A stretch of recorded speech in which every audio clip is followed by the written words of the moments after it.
You're watching another great interview on Audio Inc. Radio.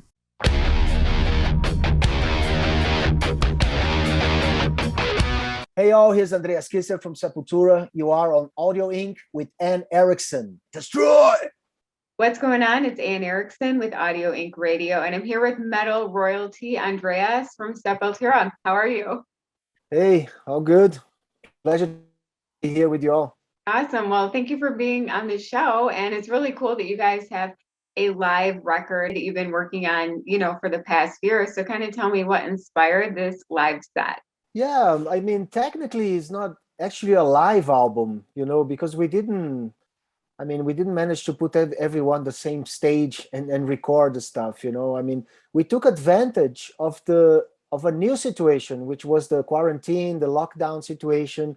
We couldn't tour. We had a new album that came out in February 2020, Quadra. We couldn't play, we couldn't tour, we had to cancel everything.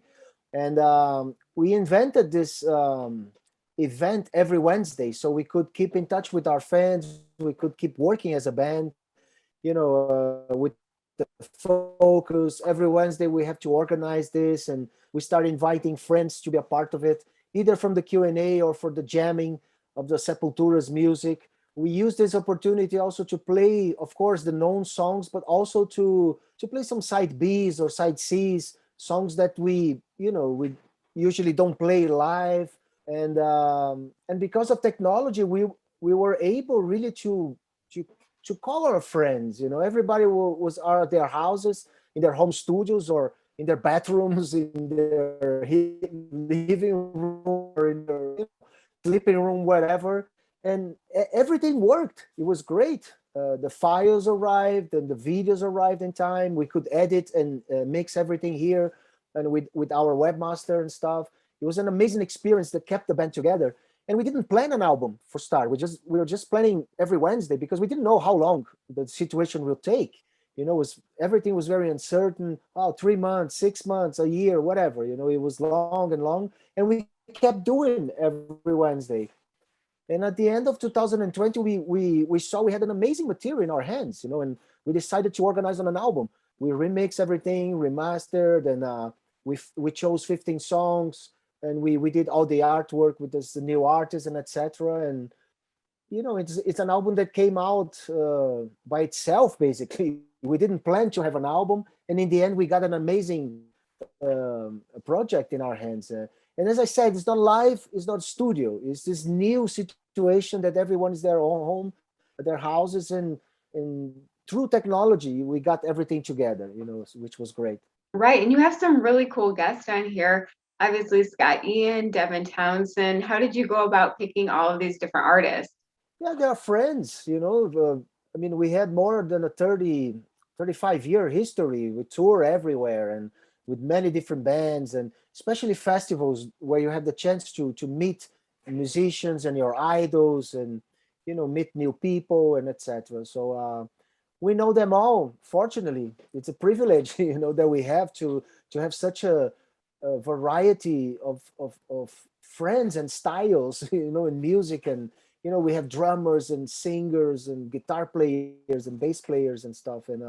And we didn't see any limitations. There's a song that have 3 drummers, the other song have 2 bass players, other song 3 guitar players, other song 4 singers. So it was great. It was a great experience to take Sepultura's music to a different level in a new way, in a very special way, a very unique way. And the good thing that they are all very professional, all send their audio and videos in time. So we have time to organize everything for the next Wednesday and etc. No ego trips. When I mentioned we wanted to do an album at the end of 2020, everybody signed off, the release forms and etc. It was really cool. It felt like a big family trying to keep the entertainment business together somehow, at least for ourselves, because I know for the crew and for a lot of pubs and local concert places and stuff like that, it was very hard, still is, but somehow that kept us together as a band. It's so great. And was there one track on here that really surprised you, that when you added some different members, it became something totally different than what it originally was? Yeah, I have to say that working with Devin Townsend, is always very special. He's a guy that I follow his career since first heard him with Steve Vai when they did an album together and stuff, and since then he's been developing, you know, everywhere somehow, and it was great to see and to hear his input because every guest we gave total freedom, to do whatever they want, basically, especially guitar leads that I gave to many different guitar players to do their own. Um, with Devin Townsend, what was song Mask, there's a first lead that I gave, just do the first leads, whatever you want. And he did that amazing job. And the singing that he did as well, really connected with Eric and the sound overall. He was the first, actually, the only track was mixed by a different guy, which was Devin. He asked me to, can I mix this track and stuff? I said, of course, he's an amazing producer and have a great studio in Vancouver and etc. So it was really cool. It was very open. It was not really a general rule that we used to every guest. Every guest was a different story, a different song, and a different atmosphere. And all of them was really great. Yeah, Devin is so unique. I actually had him on the show last year during the whole quarantine thing, and he talked about being on your track and how much he loved it. But yeah, I mean, he's just a genius. He's so crazy and wild Yes. with everything he Yeah. does. It's amazing the way he expresses himself on music. Very creative. He goes everywhere and very heavy, which is the stuff I love. Usually when you get too musical, the heaviness gets lost a little bit. But with Devin Townsend, no, Devin always kept his heaviness there. Which is great. What is the COVID situation like right now where you are? I know that it's really different, all over the world. Yeah, unfortunately, Brazil, it's a mess. We have no leadership, it took the responsibility for the task. In a way, it was very similar to the States, with Donald Trump, with the denying and against the vaccines and all that stuff. But slowly, things are moving because regionally, Brazil is starting to do our own stuff. Each state basically trying to make it happen. And I got my first shot, and you know, hopefully at September I'll get my second shot, and hopefully this will work. Not only for our health, of course, but as a manners of traveling. Going places and touring, because that we need basically open borders. Especially in Europe. When you have a tour in Europe, you go so many different countries in such a short period of time. That. But let's see. I mean, things are starting to come back, slowly, which is great. It's something that motivates us, and it creates excitement. We have an album to tour. We're ready to go on the road, So we're just waiting for things to get better. And Brazil is a little late compared to some places, but it's going slowly. Yeah, I feel like definitely, for touring with bands and stuff, that the borders, like you said, they have to be open because right now we have some tours starting up in the US, which is great, but we want Yeah, everyone from the world, to be able to come here and tour, and we want to go there. So, exactly. Yeah, and because of the schedule, we play Monday to Monday basically every day, and we need to get places, So let's see what happens. I think a lot of the stuff will change, and we have to adapt ourselves to new situations. But as I said, we're very excited and anxious, really, to go back on the road. It's been a long time, and let's see sooner. right. Well, I heard that you quit drinking recently. That was all over the news. It was a big deal. So, are there any other quote unquote vices that you've given up during the past year? Yeah, it's it's been a year and a half or so. It was around March last year, even before the lockdown happened, and it, it was a decision that was pretty clear to me once it was clear to me. It's really hard to explain. I didn't really make any promises to special dates or any religious situation. It was a decision with myself that was, once I realized I was a slave to alcohol, because everything I did, alcohol was a very heavy decision maker for me. what type of place we'll go, what type of vacation we'll do. Alcohol was very influential, more than half, I don't know, 70% of everything I chose because of alcohol involvement, It doesn't matter if I was with my family or friends or whatever. Alcohol was one important. If you, let's say Disneyland doesn't have alcohol, Disney, let's fuck piece of place, I don't want to go there because I cannot drink, it was ridiculous. I didn't have a problem of drinking every day. I didn't drink every day, it was not something that I'm home like having alcohol and stuff. But that choice factor was really strike me as something that I couldn't keep going like that, I'm better than that to be fucking enslaved by a fucking alcohol beverage or something like that, and the people around me had to be more important than a fucking drink, so it was clear for me. Once it was clear for me, I stopped, and I never had a wish to drink, which is weird, it's very weird. I like to drink, don't get me wrong, I like to drink, I like wine, I like beer, I enjoy that, but I don't feel the wish to drink anymore. I think my decision was really clear, was really easy in that respect, because it was so much, in front of me that I didn't have to put on anyone's back, like I said, on religion or any people or some period of time. Oh, I'm going to stop for a year. I'm going to stop for, no, I'm going to stop, and that's it. And it was great. Still is, I think it opened a lot of new possibilities. I'm better with my health and doing, especially because of the lockdown and stuff. I think without drinking, it was much better to face reality, and better solutions for, and SepulQuatra probably was a consequence of that as well, to create things instead of going down and, oh, supposed to be in Germany touring today or supposed to be somewhere, it's not there. We're here now, and let's see the possibilities that we have in our hands and work with that, Right. Yeah. I don't drink, not because I'm against it or anything, but kind of like what you said, personally, it never really did much for me. And I felt really bad the next day. And so Oh, yeah. I just finally was like, well, I guess I'm missing the gene where it's fun or something. So I was like, it's not worth But it. you're lucky, So, yeah. You're lucky in the business, especially being a musician, a famous musician and stuff, people give you everything. It's too easy, to get anything, drugs, women, alcohol.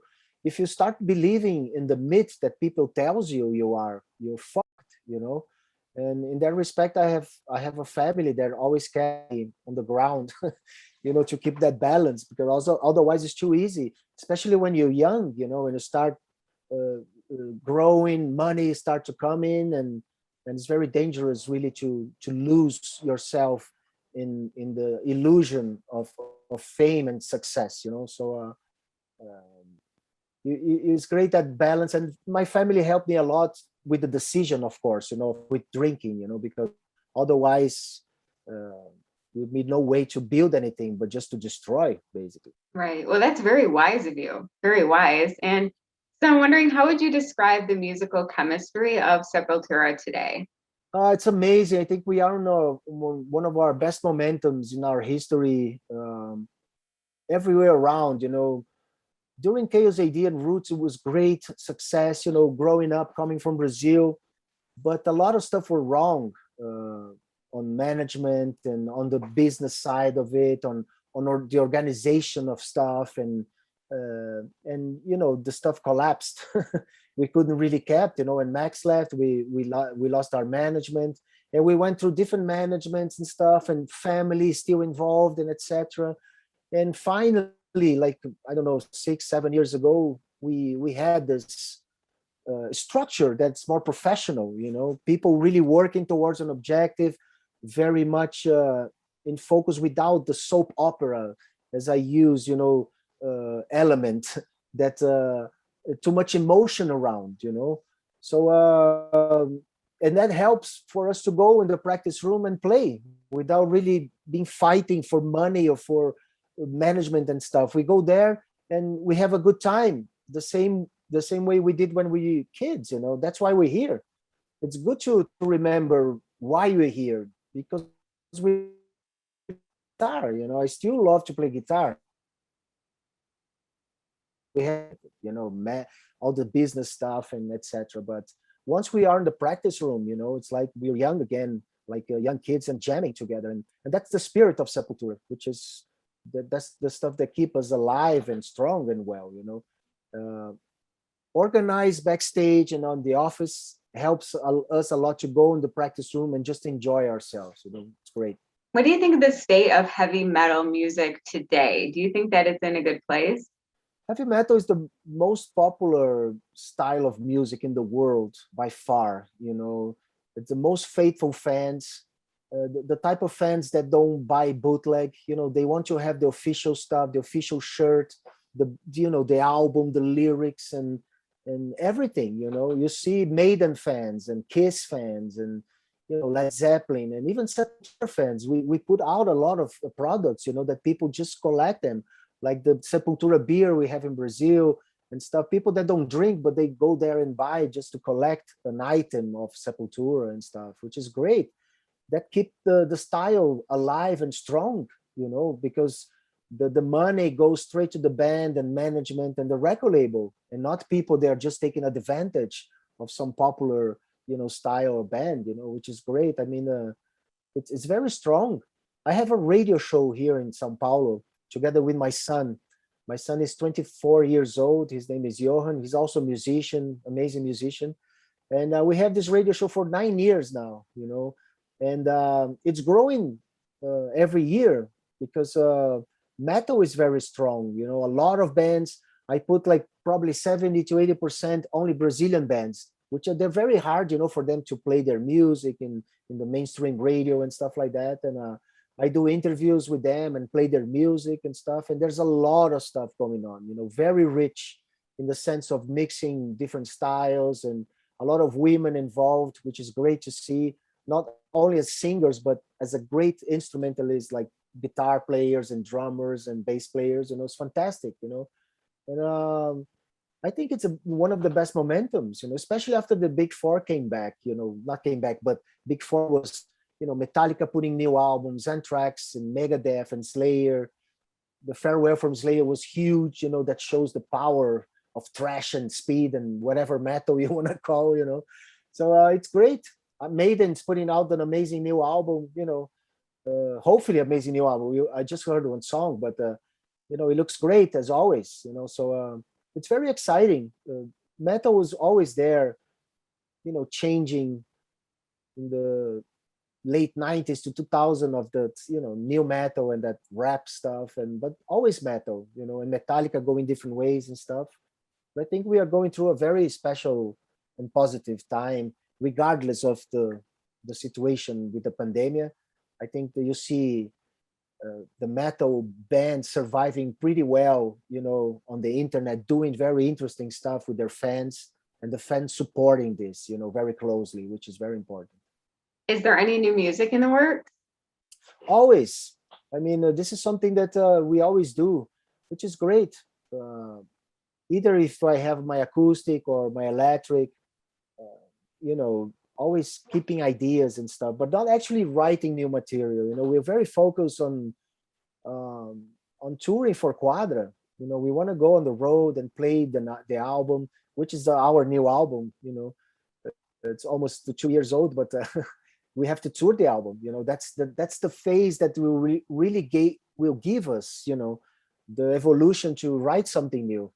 But as I said, we always writing. Me and Eloy, we exchange ideas, here and there with drum loops and guitar riffs, creating just cells that will be developing in songs later, So, but not actually working on a project for the new album. You really want to work towards the road now. So what else is ahead for you guys? Sounds like touring, hopefully. Yeah, hopefully, yeah. I mean, really working hard to be back on the road. Working closely with our booking agents to see the situation in different countries. Some vaccines here in Brazil are not accepted everywhere, which is another issue, which is a pain in the ass. I mean, people urges you to go to vaccines, to get vaccinated, the whole world, and then they don't accept the vaccine. I mean, Right. there's no sense of doing this, you know. I mean, once we are going towards a direction, let's respect the direction, and you know, we are vaccinated, so let's do this, you know. But step by step, you know. As I said, we're ready. The show is ready. We just need to, you know, reassemble, practice before we go on the road. But we have everything in place to go back, and but really the focus is to be back on the road. Well, Andreas, thank you so much for hanging out. It's been awesome. Keep it metal. And is there anything else you want to add? Thank you. It's great to talk about new material, especially in the situation we're going through. Hopefully, we'll be back on the road soon. Thank you very much for the support, and see you all soon. Right? Thank you. Yeah, I cannot wait to have you guys back here in the US. Fantastic. Me too.